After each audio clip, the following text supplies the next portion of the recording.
We are just starting our next session, which is on responsible industrialization with sustainable manufacturing and technology adaptation for global competitiveness. We have chairperson of the session, Mr. Shurajit Bose, advisor in theory consulting. We have Mr. Alok Mukherjee, former president BCCNI. We have Mr. Jason Thomas, head biodiversity and natural capital from Corporate Sustainability Department, Tata Steel. Dr. Rupali Basu, Senior VP and Regional Business Head, East and AP, HCG Cancer Hospitals. And Mr. Shudip Haldar, Chief Technology Officer of Jupiter Wagons Limited. May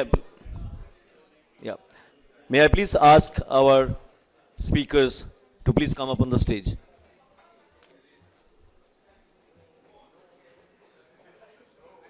Would request Mr. Shurajit Bose, advisor in theory consulting, to kindly come up to the stage, sir, please. We would request Mr. Alok Mukherjee, our former president BCCNI, sir, please join with us. Would request Mr. Jason Thomas, head biodiversity and natural capital from Corporate Sustainability Department of Tata Steel, to kindly come up to the stage, sir, please. Dr. Rupali Basu, Senior VP and Regional Business Head, East and AP, HCG Cancer Hospitals. Rupali ma'am, if you may kindly come up to the dais, please. I would request everyone to kindly take your seat, please. We are starting the next session.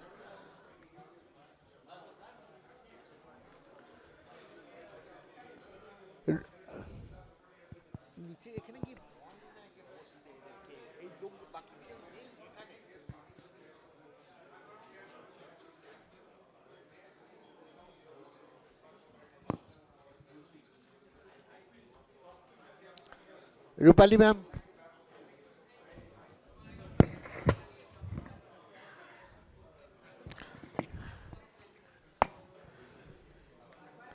Dr. Basu.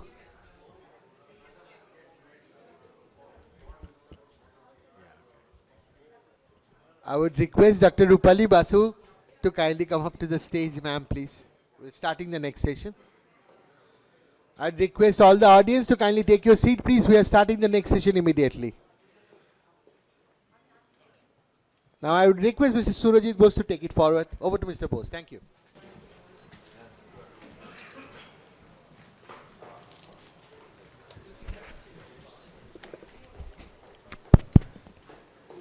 Good afternoon. Am I audible? Yeah. Good afternoon, everyone. It's a privilege for me to be back here almost after 20 years to this heritage building, to this historic institution. And as a part of the environmental subcommittee at that point in time, the discussions around corporate sustainability were varied. Energy efficiency, water efficiency, I have some of my friends still in the audience, so nice to see some of them. Today, this topic is very interesting in the sense that a lot of changes have happened with respect to the investor requirements primarily, making sure that the way corporates behave, the way corporates look very strategically into their environmental and social governance, industry and business coming together to make changes happen. Let me just try and give you a little bit of a glimpse. For example, just last year, McKinsey did a very interesting study, and they said that green premium is actually a reality. And corporates are getting more markets, more investments, lower cost of capital because of that. Then you have BCG come up with the supply chain decarbonization, where supply chain accounts for, as you know, 80-90% of the emissions. And this is entering their books and their budgets as of now. You have nature-based solutions. We have a speaker, Jason, who will talk about those. It has biodiversity co-benefits, and water scarcity is now a very integral part of corporate valuation.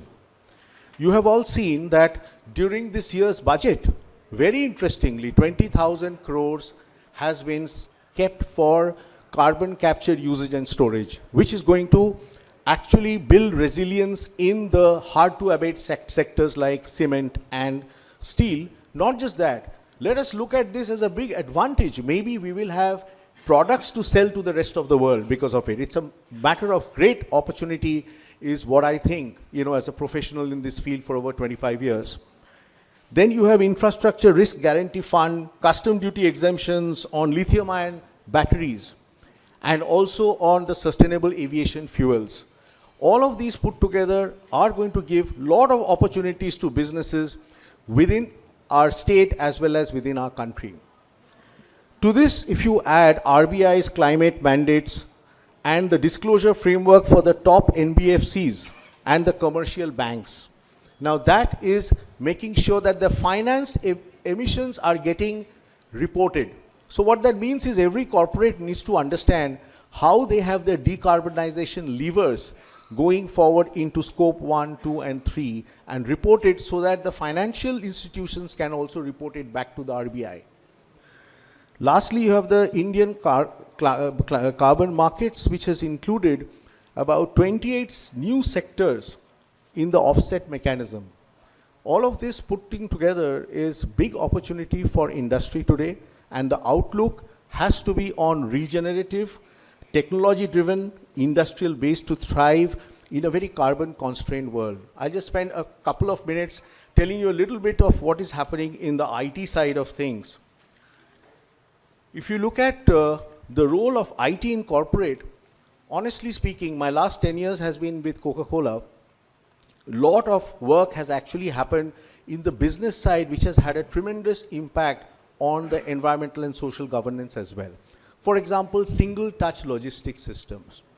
You have now industrial logistics and racking systems which are automated fully.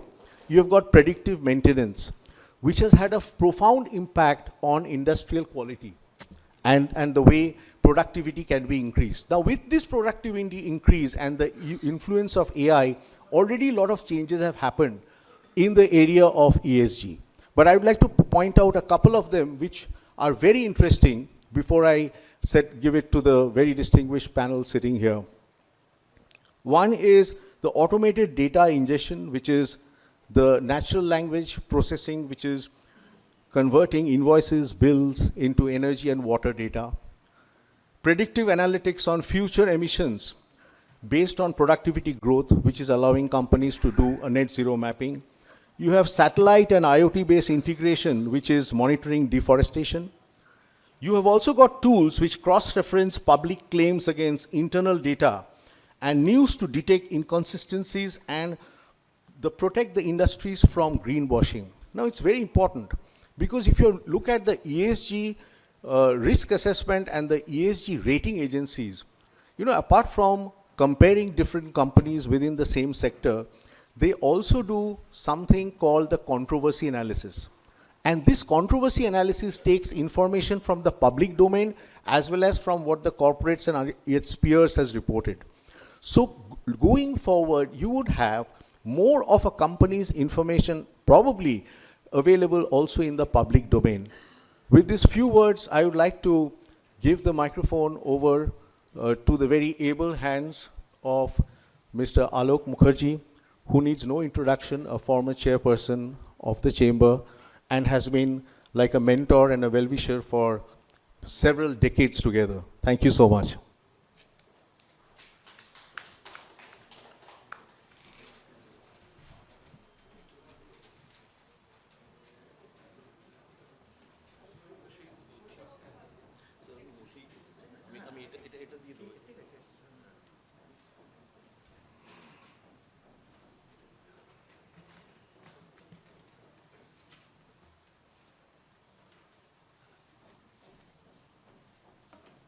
Thank you very much, all of you. Thank you, Mr. Chairman. To keep my request, I think it is not long time ago, not very long time ago, when industry and business meet sustainability, they didn't offer each one even a cup of coffee.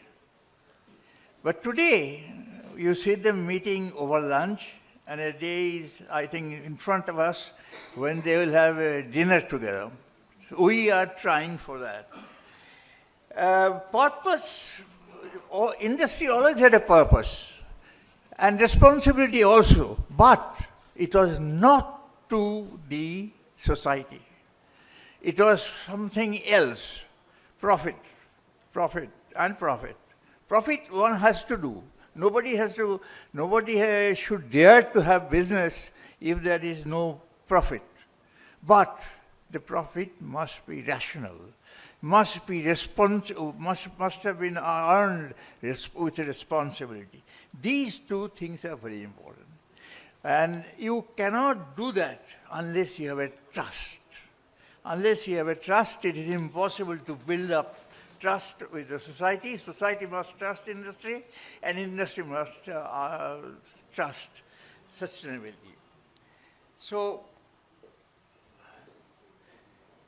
one of the basics must be first right, that industrialization is the engine of progress. Everybody accepts that. But, there's a big but, it must behave responsibly. Responsible to its employees, responsible to the general society, and to everybody else. It is over and above that you earn profit. Profit, as I said, is a must. But you must know that you have earned that profit responsibility. So ignoring the solutions is like ignoring the lights in your car. You always think, no, I'll go another 100 kilometers, so I'll go there. But then the car goes out of order, and then a huge amount has to be spent. Exactly similarly, we thought, well, I'll not do it tomorrow, maybe sustainability I will start next week. Then the cost of that will be tremendous compared to what we have been doing. So it needs also a strong infrastructure. That is the backbone of industrialization. And I was told to do a little bit of thinking and put the technologies that are involved. We must have, the business industry must have an offer to the society. Smart grid powered by renewable and smart grid both are comparatively the same thing. Then AI-driven logistics and digital highways, public-private partnership for resilience, and infrastructure as the circularity system of industry. This is one thing very important. The earth has almost exhausted its resources. So with the same resources, we cannot believe that in 2050 or 2070, people will have enough of everything, enough to eat, enough to wear, enough to live in, unless we do one thing. All the materials required for that must be sustainable and must be circulating system. That means you must live in a circular economy where the raw material is used repeatedly, once, twice, thrice, and you use the same raw material. Unless you do that, it will be almost impossible for mankind to sustain come the year 2100. Manufacturing is the heart of industry. Today it depends a lot on circular economy. The iron ore, everybody is trying to do it less ore, more iron. If you look at the plastic, repeatedly the plastic, how can it be utilized? Iron and steel, US has done a wonder about recycling a huge percentage of the steel need through recycling. So there are power-hungry nature of new technologies which we must remember. For example, everybody is talking about AI. Energy efficiency. All process must be clean and lean, including the plan for energy efficiency. Why do I say that? Is because of the fact that these are the things the society needs to make it habitable even in the year 2100. Our time is past, but what the point is what we are going to leave for the people who are going to come taking birth on this earth. Workers' well-being, safe, fair and inclusive, that is everybody knows that. So I think Henry Ford said this, that quality means doing it right when no one is looking. Exactly like that. You have to be sustainable so that you do not have to do anything. You are not ashamed of anything, doing anything which comes to either the society or someone else. But even then, you will not be ashamed for that. Therefore, today, not only quality, but it also is sustainability. The fourth industrial revolution using AI, robotics, IoT, and analytics, we know has brought in a kind of revolution within the industry. Less use of raw material, more sustainable. So these are a must to utilize this. Automation, but automation with responsibility. And data-driven decision-making, no hunch. I had this hunch, therefore I'm doing it. It must be all data-driven decision-making and global benchmarking and standards. So, as Peter Drucker has said long ago, the best way to predict the future is to create it. If you create it, then you are not afraid of the future. The future is digital, definitely, sustainable, and globally connected. It is also the sustainability and industry. The relation also depends on policy and governance. The government must be enabling, clear regulation and incentive. One very, very important thing, we shed a lot of crocodile tears for MSME. Oh my God, this must be done like Germany, Mittelstand, we must have this. But when it comes to doing something for them, we do very little. One of the SMEs told me that we went to get the loan from one particular department of the government, which was announced in the paper. Then we didn't get it, and then we went to the bank. There I was given almost an idea that if you want money from the bank, then you must show the bank that you have money. It's in a circle, but that's what it means. This is what I have heard from many of the SMEs. So climate, supply chain, and digital. Another thing one industry has to look, the business has to look is supply chain. They are responsible for their supply chain, not only to society, but that the supply chain is also responsible to the society. That is one of the most important things to see. So policy as the rule of the road for responsible growth.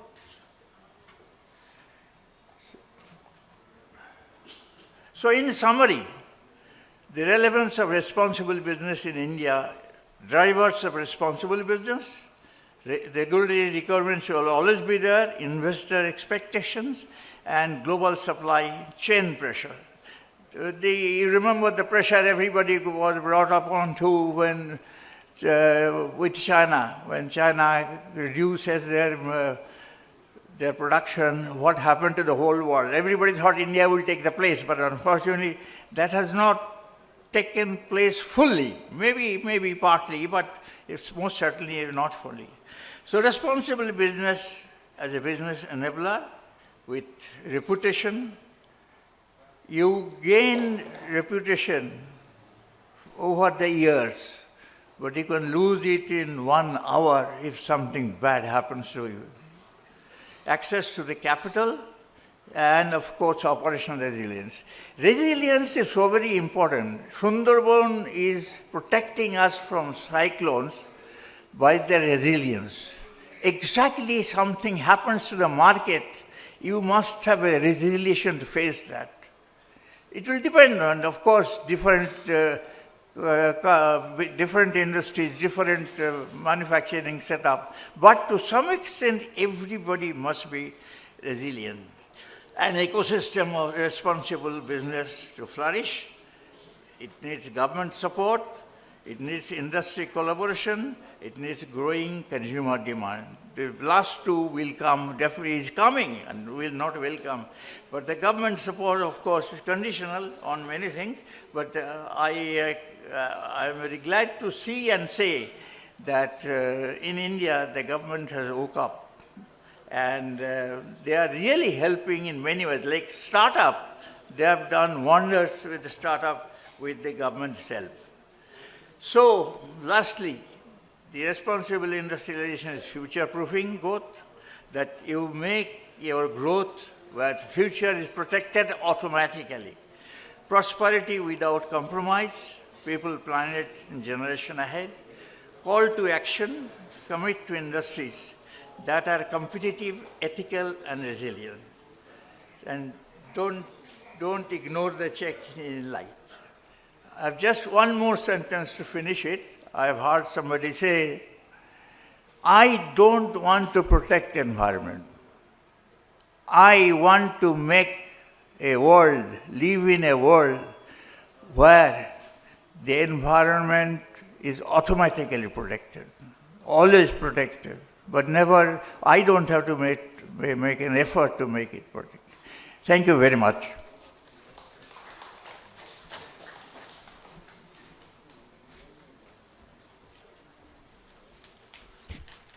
Thank you so much, Mr. Mukherjee. I think you put together this entire canvas, which is so complex, of policy, the developing IT, and the new economic regime that we are entering so beautifully. Thanks for your words of wisdom. Thank you so much.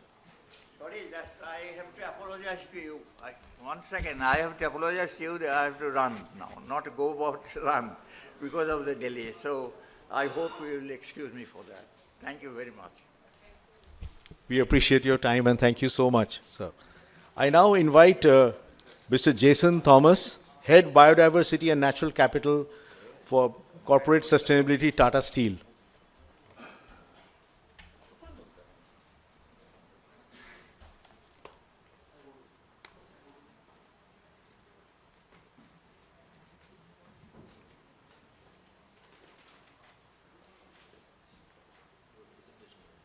I don't know. That's okay. Can I put this one closer?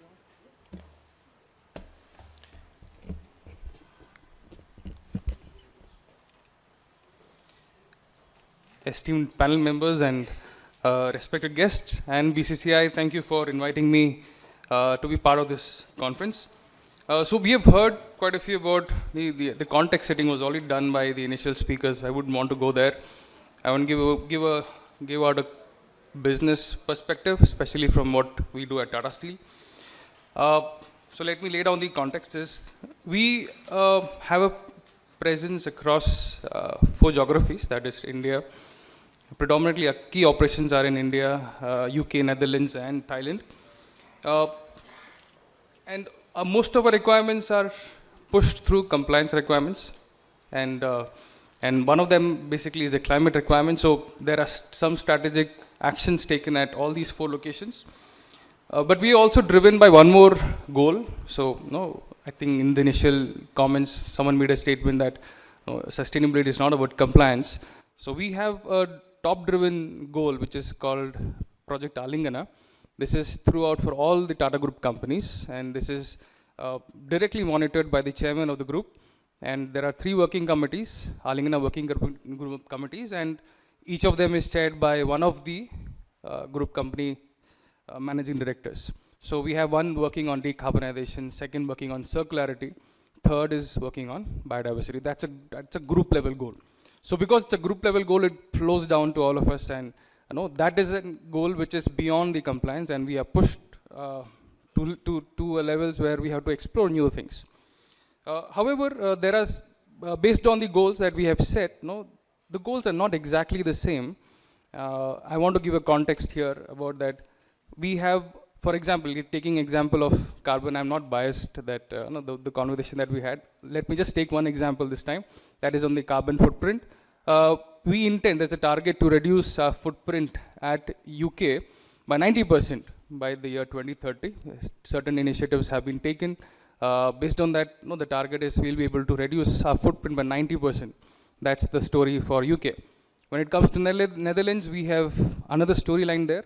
A lot of funds have been allocated. Our target again there by 2030 is to reach close to 40% of reduction. Coming to India where major operations still exist, much of the production facility is in India. And here we are hovering around 15% is what the target that we have. And so when we come here, there's a thought probably why there are different targets for different geographies. So here where the business has to take a call. So all these three levers, while the intent is absolutely on board, but it has to be supported by three levers I would say. The first one is on the regulatory framework. As we know that EU ETS is so much applicable, and we are paying the penalty on every company that emits more than the allowance have to pay for that penalty. So that's where the EU ETS comes in place. So because of that regulation, there are stringent environmental laws that are applicable. So those initiatives drive certain strategic actions in Netherlands. And also similarly in UK as well. Very glad to know that Tata Steel India, in India we incorporated the internal carbon price in the year 2019. This was the first in the country. And this was, if you see now, there is a carbon market that's coming up in India, but we did it almost 6 and 7 years before. That's when we had an internal carbon price. So most of our capex decisions were moved or were facilitated by this internal carbon price. And the number was not small. We started with the $15 per ton of CO2. So any project that has a benefit of carbon saving will get this $15 additionally. So that makes it viable. However, there's no the actual real money coming inside the company, but it's a notional number which helps to move directions, take those strategic decisions. And then within 2 or 3 years, we reviewed that particular internal carbon price, and that rose to $40. So many projects we have concluded or completed using this internal carbon price. So while there is no compliance pressure on us, or we did not have that pressure last year. We know that CCTS notifications have already come out, and that will be enforced for all the steel players as well. But then this internal carbon price helped us to move through certain projects. The second lever is going to be the resource availability. Steel is a hard to abate sector. Being hard to abate sector means not many things are on the plate right at this point.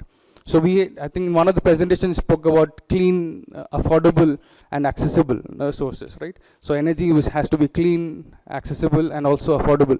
So when it comes to the resource, we have found that while the intent is definitely there to decarbonize our sector, but our our Netherlands operations are positioned in a manner where they already are they have enough access to natural gas.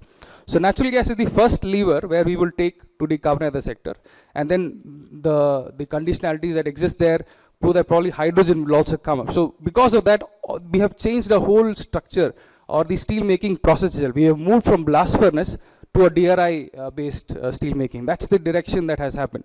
So this second lever has helped to take a critical choice there. Now coming to our UK operations, most of the developed companies have per capita steel consumptions were quite high. So at this point of time, we have a lot of scraps that are coming back. So the availability of scrap at an affordable price is very high in these regions. And that's how we made a step in UK. We have shut down our blast furnaces. Those have been stopped. And now we are going into EAF, electric arc furnaces, where we will be using those scraps. So this second lever is used there. And in India, we are still exploring. We have put up a new plant that is in Ludhiana to make a 0.75 million ton of capacity. So we are trying to regularize the scrap sector, which is kind of unregularized as of now.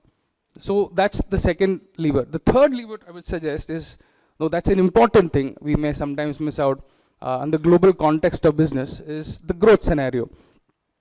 Our observations, and not just ours, we have referred to multiple other sources.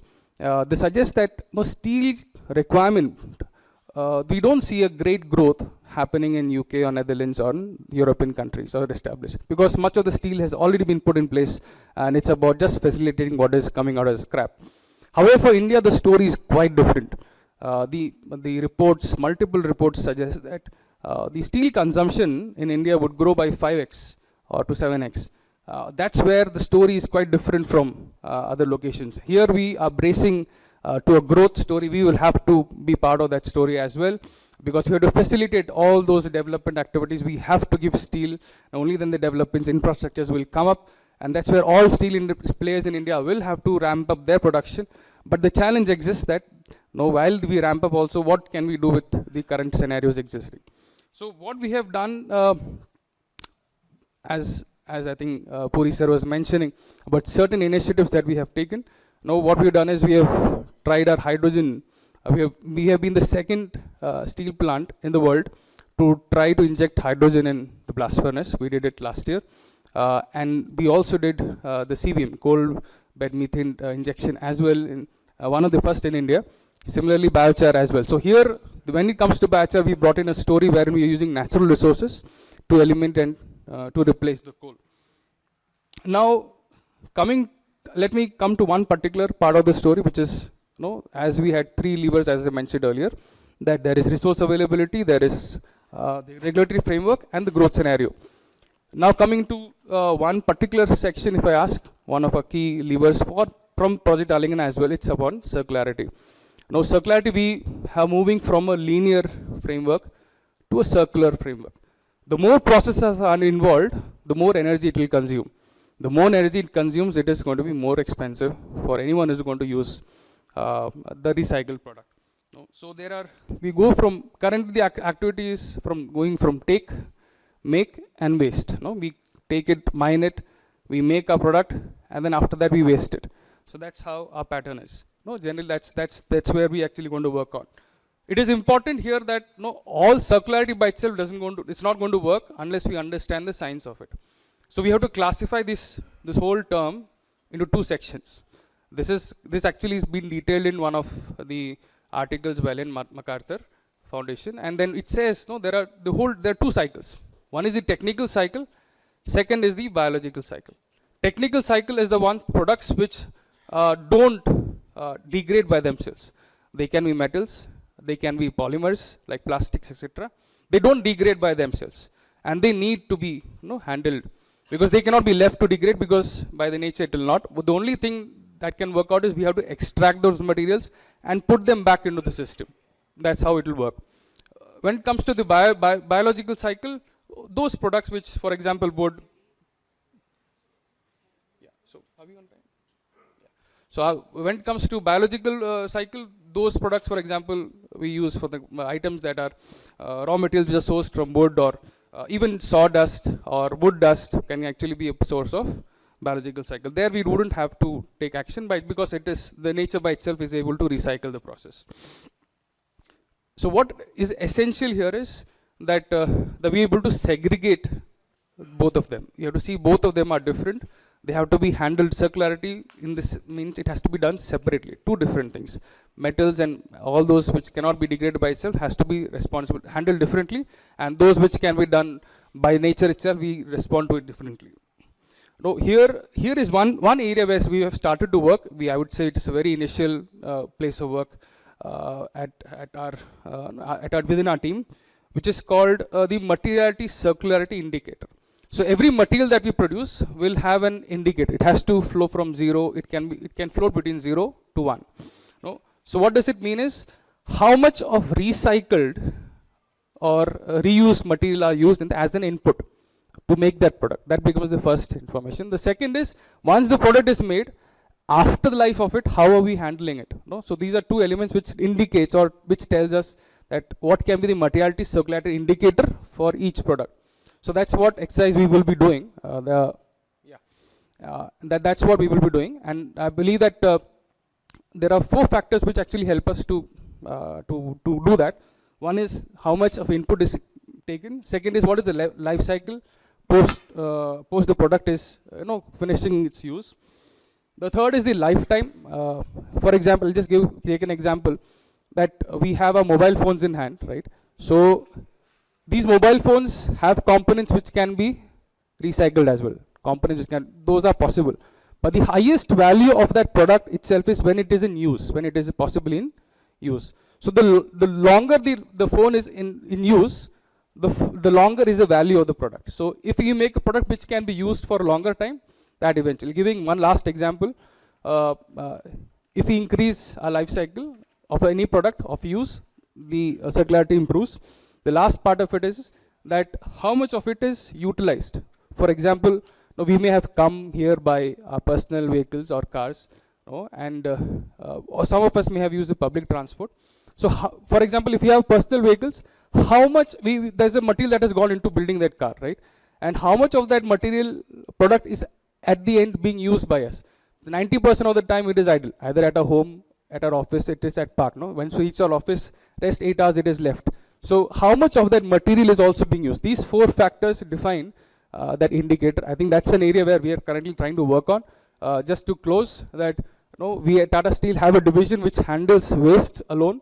We made value from that waste, close to 10,000 crores is what we hit the number last year. So there is always a potential to, if we work on this area, it is not just going to be waste, we're going to generate value out of it. Thank you. Thank you so much, Jason. I think you covered a very wide kind of a canvas, and you set the stage very nicely for the next speaker, Dr. Rupali Basu, who's in the hospital healthcare sector. And very interestingly, hospital healthcare actually has a very large footprint, and she will tell us not just the footprint, how to also increase the social benefits that this wonderful industry gives us. Over to you, Dr. Basu. Thank you so much. Good afternoon, everyone. For healthcare, I think we are looking to SDG 3, which is good health and well-being for all. As we heard the speakers before, we are far off. We are in work in progress. I can't really talk about that. It is very far. A lot of work is being done, but we still have, it's still work in progress.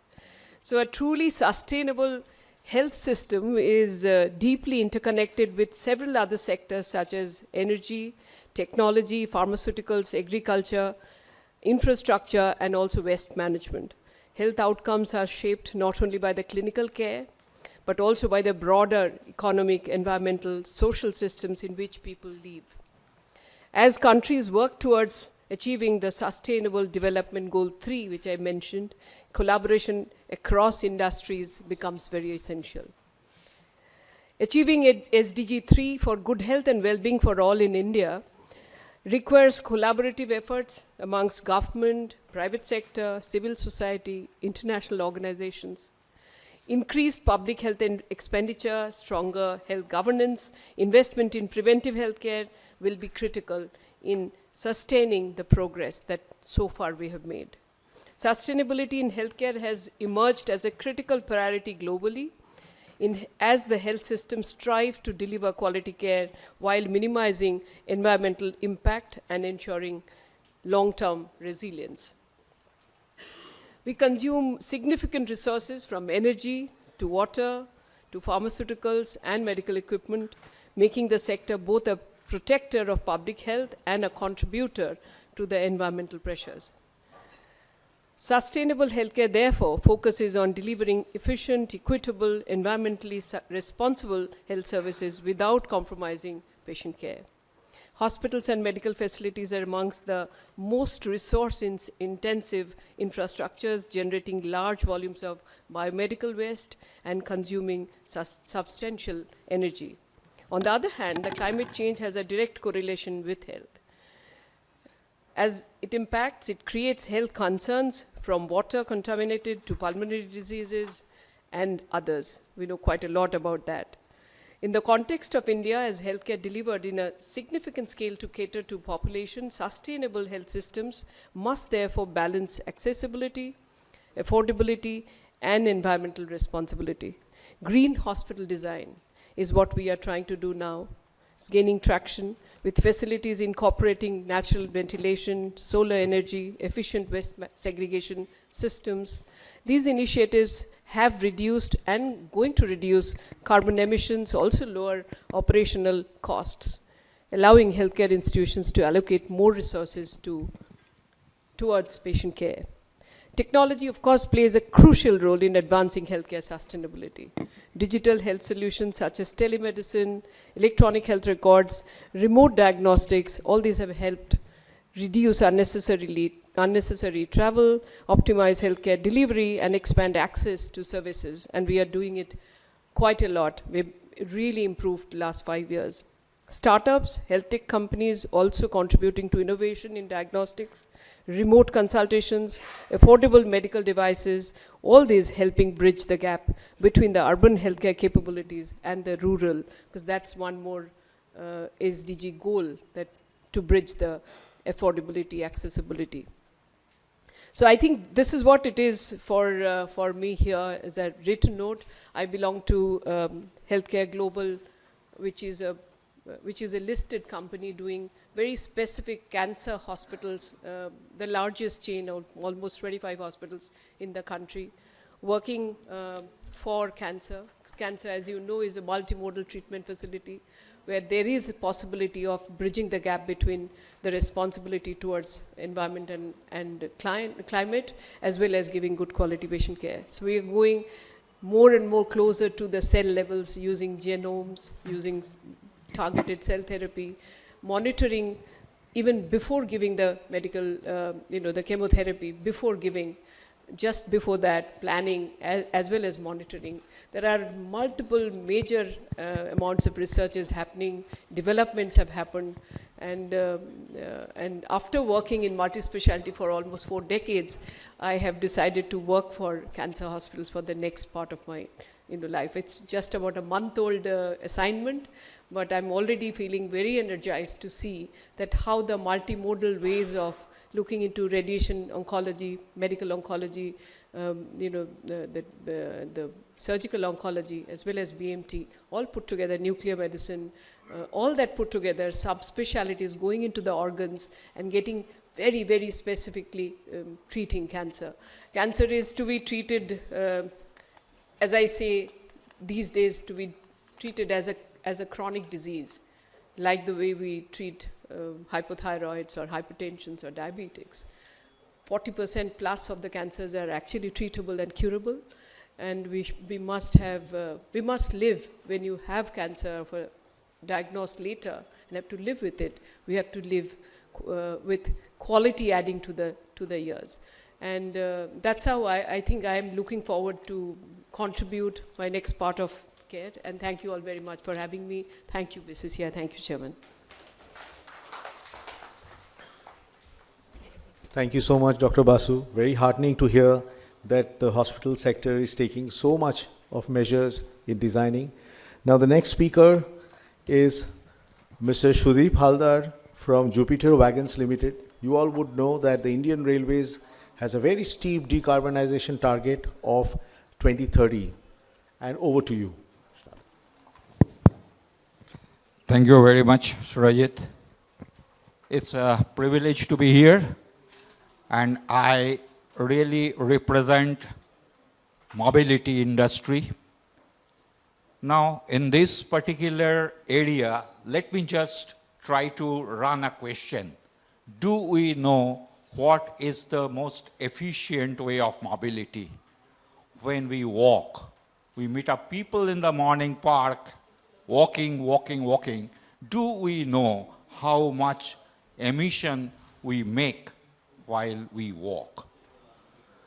Then it starts like this, that from the very beginning of our morning practices, and that's what I really appreciated, Ambassador Puri, that resilience is a sense with the personal attributes also, because we cannot reduce the carbon footprint like this.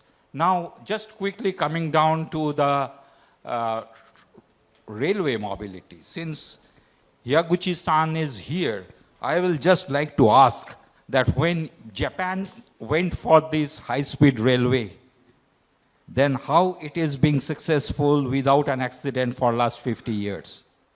It was in Tokyo Olympic Games, so 1964, that inaugurated. And actually zero accident. Of course, a small derailment was occurred.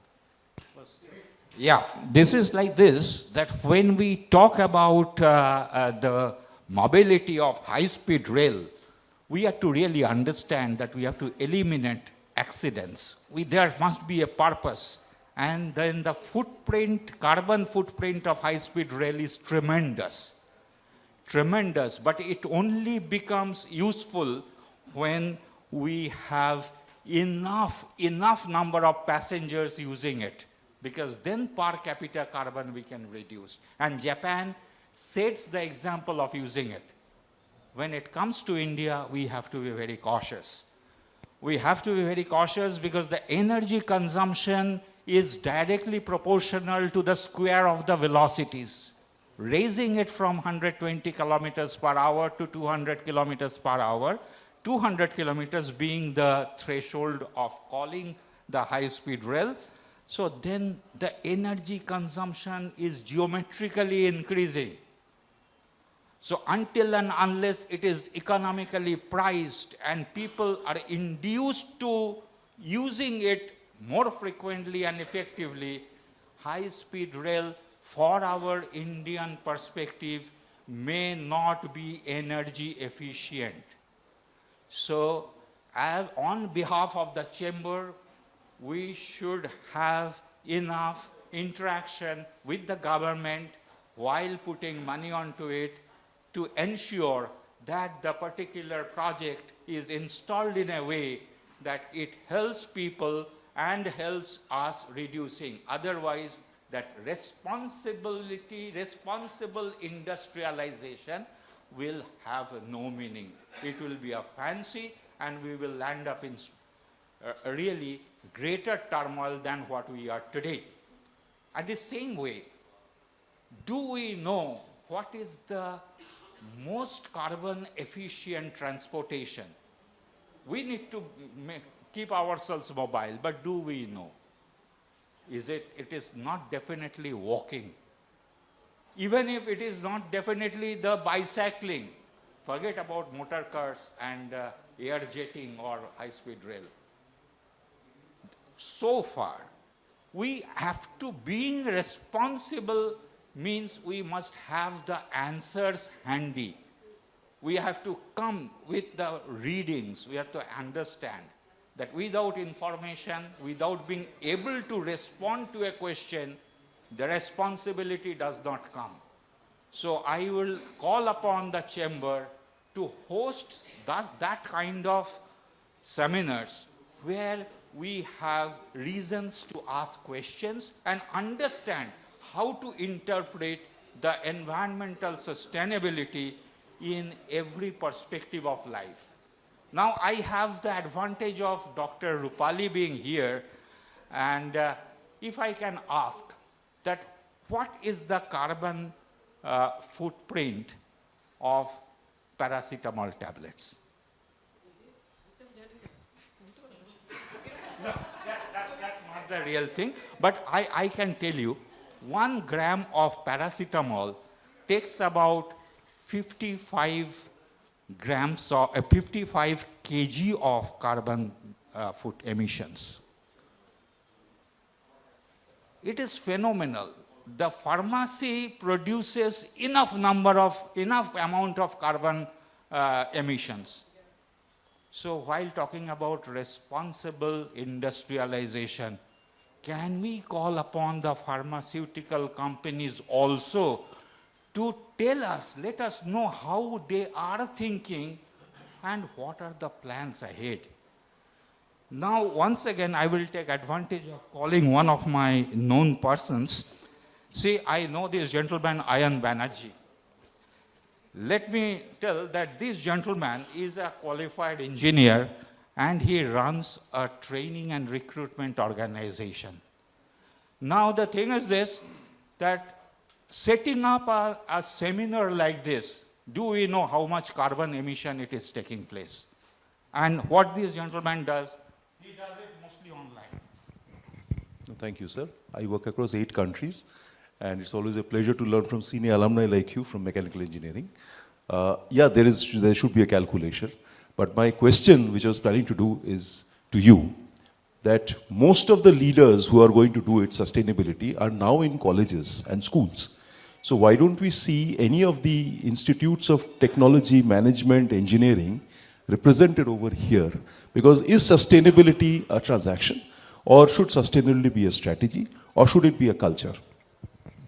What I wanted to really, thank you, Ayan, by the way, that what I really wanted to indicate is that virtual meeting has certain carbon footprints because we run the machines, and this kind of seminars, and there is no proportion. It is almost 500 times more.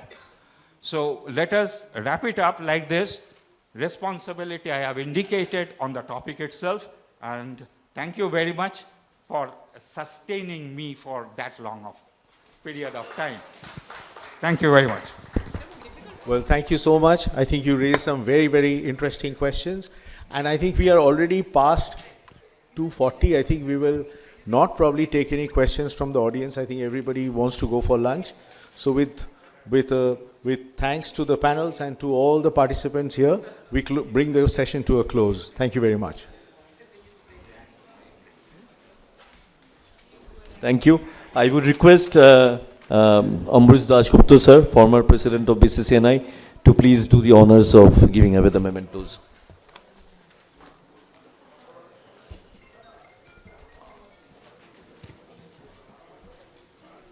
To Mr. Surajit Bose.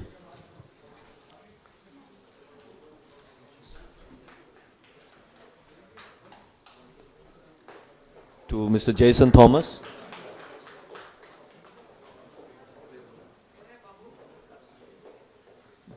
To Dr. Rupali Basu.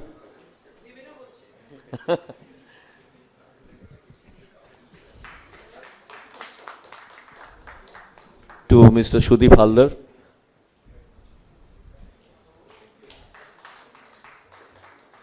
Thank you, Ambrish sir.